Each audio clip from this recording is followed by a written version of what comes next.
Intrapersonal strength बढ़ाने के steps. जैसे कि आप जानते हैं, इंट्रापर्सनल स्ट्रेंथ खुशी, सफलता और हेल्दी सामाजिक संबंधों के लिए ज़रूरी है।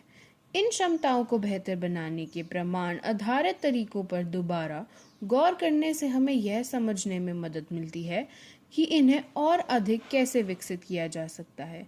शोध से पता चलता है कि इन स्ट्रेंथ को सकारात्मक मनोविज्ञान इंटरवेंशन के रूप में प्रचलित जानबूझकर किए गए अभ्यासों के माध्यम से विकसित किया जा सकता है। निम्नलिखित स्टेप इंटरपर्सनल स्ट्रेंथ को बढ़ाने के लिए एविडेंस आधारित दृष्टिकोणों पर प्रकाश डालते हैं। पहला, कृतज्ञता का विकास करें। कृतज्ञता, प्रशंसा और सामाजिक व्यवहार को बढ़ाकर मजबूत सामाजिक बंधनों को बढ़ावा देती है। कृतज्ञता जर्नलिंग रखने या सीधे आभार व्यक्त करने से जैसे उपायों से व्यक्तिगत वेलबींग और संबंधों में निकटता दोनों में वृद्धि दिखाई दी गई है। दूसरा, प्रेमपूर्ण काइंडनेस के अभ्यासों के माध्यम से सहानुभूति को बढ़ाना। प्रेमपूर्ण दया, ध्यान जैसे अभ्यास सकारात्मक भावनाओं को बढ़ाते हैं और सामाजिक संसाधनों को व्यापक बनाते हैं, जिससे अंततः पारस्परिक संबंध मजबूत होते हैं। तीसरा, एक्टिव रचनात्मक प्रतिक्रिया का अभ्यास करें। सक्रिय रचनात्मक प्रतिक्रिया जैसे ध्यानपूर्वक सुनना और वास्तविक उत्साह व्यक्त करना अधिक आंतरिकता और विश्वास से जुड़ा हुआ है। चौथा, फॉरगिवनेस विकसित करें। क्षमाशीलता या फॉरगिवनेस पारस्परिक संघर्ष को कम करती है और दीर्घकालिक संबंधात्मक स्वास्थ्य को बढ़ावा देती है।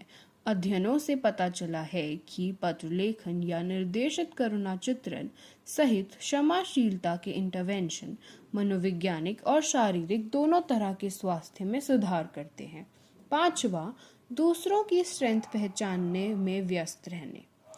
दूसरों के चारित्रिक खूबियों को पहचानने और उनकी सराहना करने से आपसी जुड़ाव और आपसी सम्मान गहरा होता है। यह अभ्यास व्यक्तियों को दूसरों में जो सबसे अच्छा है उसे पहचानने और उसकी पुष्टि करने के लिए प्रोत्साहित करता है, जिससे सकारात्मक संबंधात्मक गतिशीलता मजबूत होती। छठा, परोपकारिता और दयालुता को बढ़ावा दें। जानबूझकर किए गए दयालु कार्य मनोदशा या मूड को बेहतर बनाते हैं और दूसरों के साथ संबंधों को मजबूत करते हैं। शोध से पता चलता है कि परोपकारी व्यवहार करने से खुशी और संबंधों में संतुष्टि में स्थायी वृद्धि होती है। सातवां, सकारात्मक संवाद और मजे को बढ़ावा देना। साझा किए गए सकारात्मक अनुभवों को मननपूर्वक मजा लेने से रिश्तों की गुणवत्ता बढ़ती है। रोजाना अच्छी बातें साझा करने जैसे अभ्यास सकारात्मक संवाद को प्रोत्साहित करते हैं और भावनात्मक जुड़ाव को गहरा करते हैं।